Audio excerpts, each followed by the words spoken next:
Now, when creating your page title, there are very few rules, but there are a lot of methods.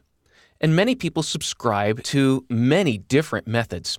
Depending upon who you read or where you get your advice from on writing page titles, everyone comes at it with a different opinion.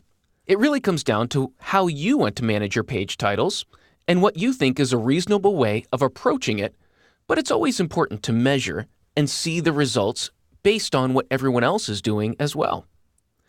So let's look at the search engine results page and let's look at a few page titles. The best way I find of evaluating how to rank in specific areas is to look and see what everyone else is doing and see if you might want to mimic it or stand out from the crowd.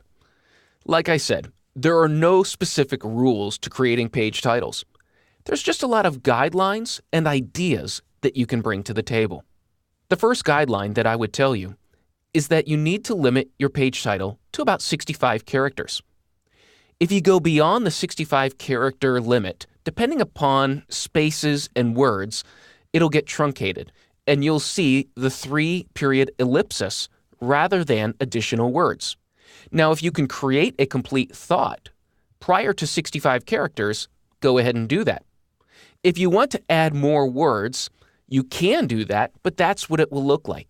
Now, there are some that will create a very long page title, up to about 120 characters, because the entire page title will show in the browser. And so it's up to you whether you want to stay below or just go through the 65 characters on the search engine results page and fill up the browser. My preference is to keep a complete thought in front of the searcher.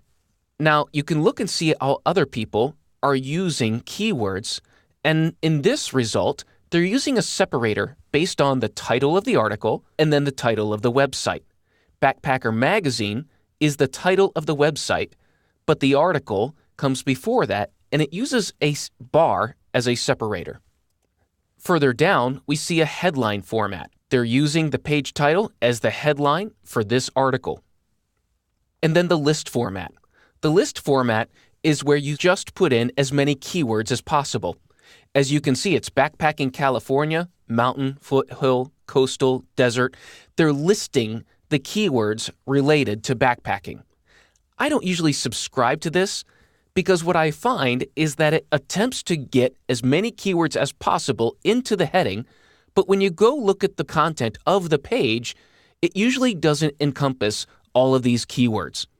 I'll usually like to break up my pages to focus on different areas rather than trying to get them all on the same page title.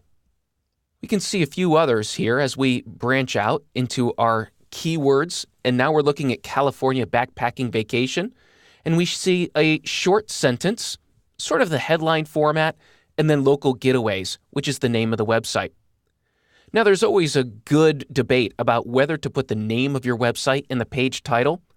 I don't always subscribe to it because I feel like it takes up space, and you're going to rank for your business name, usually. About 99% of the time, it's easy to get rankings for your business name or your website name. And so I find when I can remove that, I can put a lot more emphasis on the page title or the headline and get more benefit from my keywords with less words in the page title. Too many words can sometimes dilute your ability to rank for a specific word. Again, we have the list format: bike tours, family vacations, walking tours, hiking tours. Again, I don't usually recommend that because it's too many keywords. Again, diluting the power of your website to rank for a specific set of words rather than trying to get everything in there. Then there's the keyword dense format. We have California hiking and trekking, which is the central goal of that site. That's what they want to rank for. And then they have their title afterwards. And they're trying to create a dense format so that they're being found for a consistent group of keywords. Now, the order can sometimes be important. When we're looking at hiking in California, we can see that the top 2 results mimic hiking in California throughout. And so your order can sometimes be important. And depending upon the competition level, sometimes you can't vary from what you see in the results. Sometimes shorter is better. Sometimes having the keywords in the exact order is better. This is why there are no rules, because it seems like each industry and each level of competition almost sets its own rules to what you need to do to compete. And then, as we can see here at the bottom of the page, there's no keyword other than hiking or hikes. Our search word was hiking. The word that shows up in the page title is hikes, and as we look in the content area, we see hikes and hikers, and finally the word California. But because National Geographic has such a high domain authority, it allows them to rank for a relevant term even though they don't have the specific words on their website. And that's the power of creating a highly relevant domain. So a quick review on typical page title formats. Develop a short sentence. Like I said, keep it under 65 characters so that you have a complete thought in front of the searcher.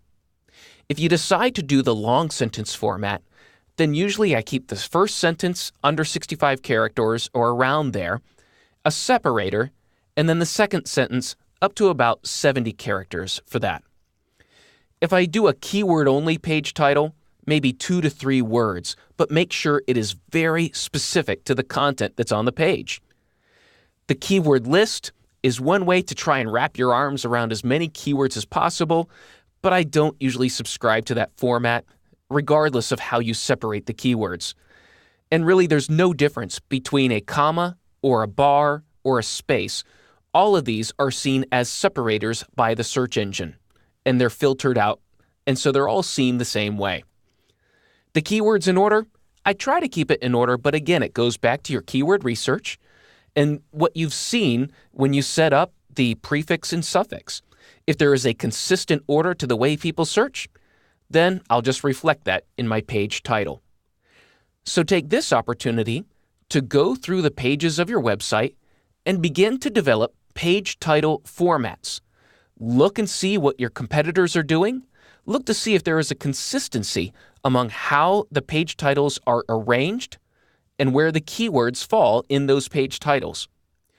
Look at the content that you have on the page and be sure that you are reflecting the content in an accurate and concise page title.